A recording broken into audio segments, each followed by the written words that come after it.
Hey guys, welcome back to the channel. I'm sorry that I'm late today, but boy, was it busy. I mean, like, I went like from 9 months of like having like just like a nice schedule, guys, and having my regulars where it wasn't overwhelming. Now it's like back to the way it was where there's just not enough time in a day, and I feel bad because I don't want anybody waiting and on waiting lists or anything, but basically, I'm only one person. I'm trying to do the best that I can. But if you are interested, email me at redeemingthebroken@gmail.com and deadmarriagesredeemed@gmail.com. So again, if you are here, you probably have came because you have a situation going on where the dynamic maybe is a broken marriage. Maybe, a broken relationship, maybe relationship problems, God has promised restoration of your marriage. God has promised, restoration and reconciliation of a fiance, a relationship. But in other words, you're standing on the promise that God made you. Maybe you're standing on multiple promises that are financial breakthrough, health breakthrough, whatever it may be. A promise of a child, getting pregnant. But regardless what it is, welcome. Okay?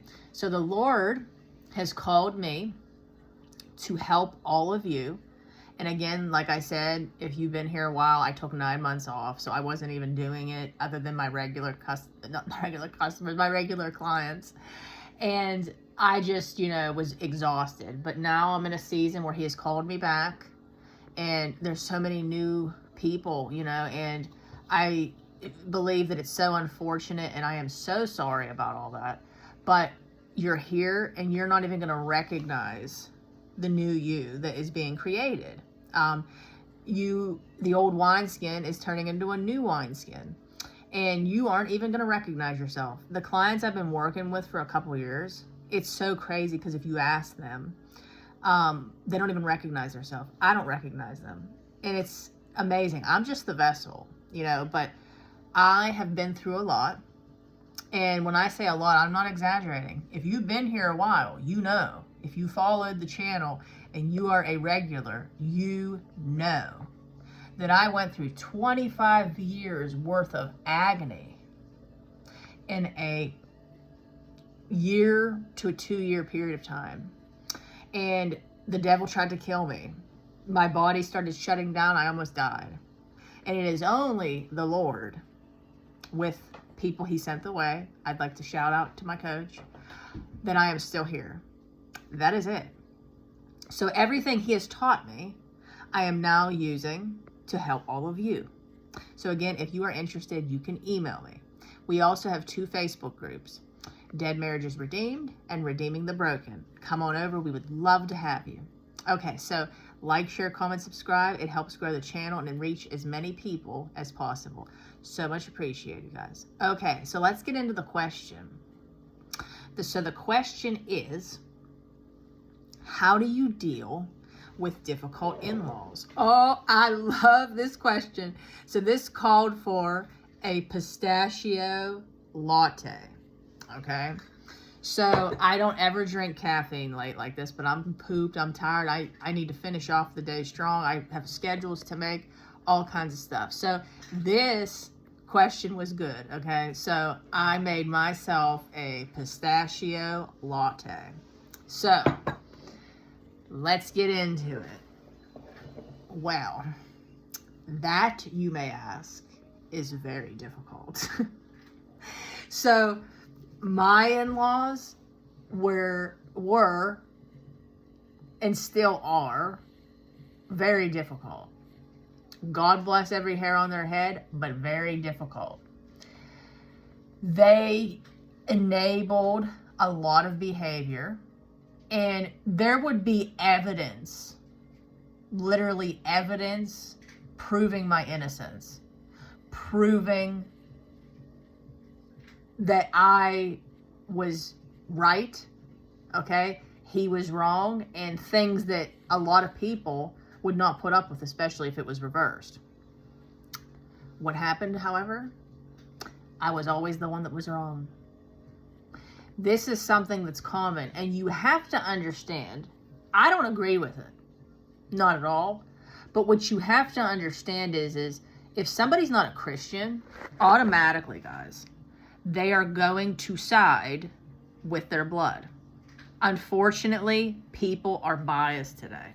This is why when people come to me, one of the very things that I say is the good thing about having a coach is that you have a non-biased approach to hold you accountable, a non-biased approach to keep you in check, to be able to express yourself to someone that's not going to judge you, somebody that's going to help keep you progressing in life, someone that you could tell your deepest, darkest insecurities to, okay? And it stays there. That's going to be looking to improve your life.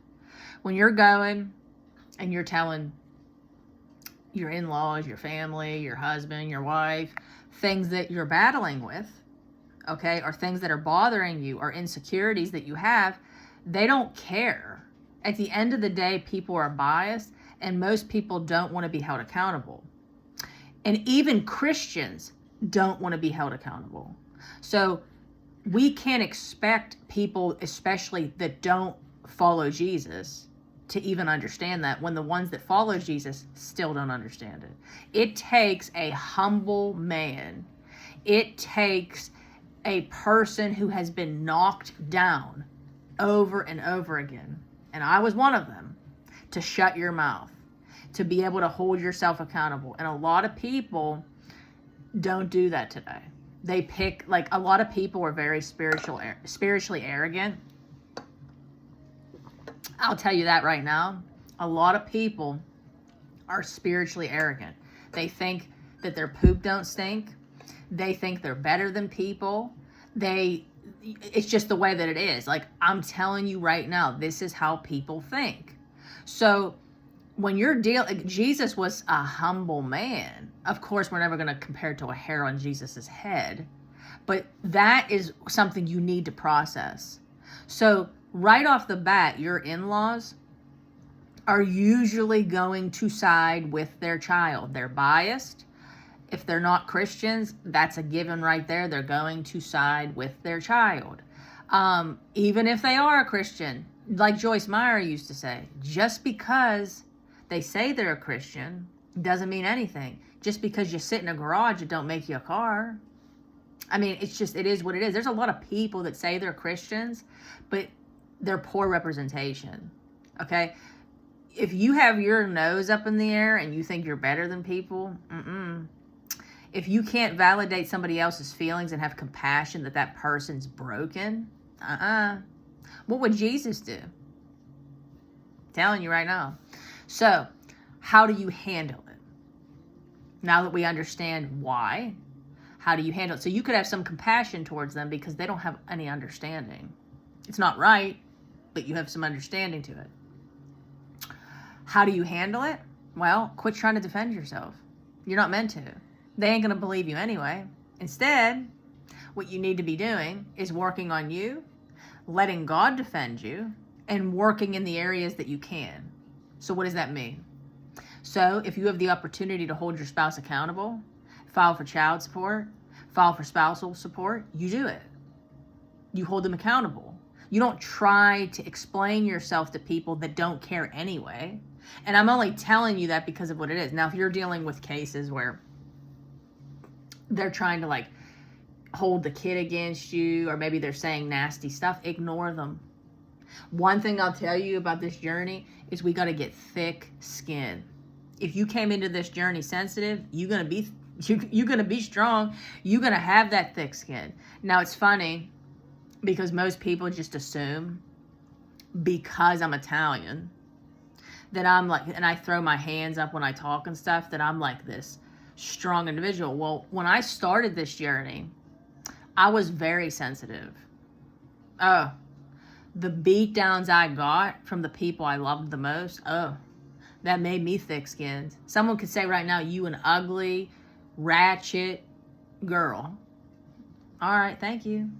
Thank you. Okay, again, The spirit of offense is real. Okay? And guess what? When somebody's coming at you like that, that just shows you how much they hate themselves. Pray for them. And this isn't me being sarcastic at all. I would hate to be living the way I used to live. So empty like that. And waking up every single day empty with a meaningless life with no purpose. I wouldn't want to be that, because what is left when you die? What is left? Nothing. Jesus is the only thing that is eternal. Does this mean we be religious? We don't relate to other people and connect? No. You can sit down with somebody agnostic, somebody atheist, somebody that is in active sin and have a good time and have laughs, just like Jesus did. Okay? So we could be relatable people too. Okay? So this journey is just very intense. There's a lot to it. I know I'm rambling, but I hope that this video helped somebody. God bless you all. I hope you all have a wonderful night, and I will see you in my next video. Like, share, comment, subscribe. Again, if you'd like to work with me, email me, deadmarriagesredeemed@gmail.com or redeemingthebroken@gmail.com. Facebook groups, Dead Marriages Redeemed and Redeeming the Broken. Bye, guys.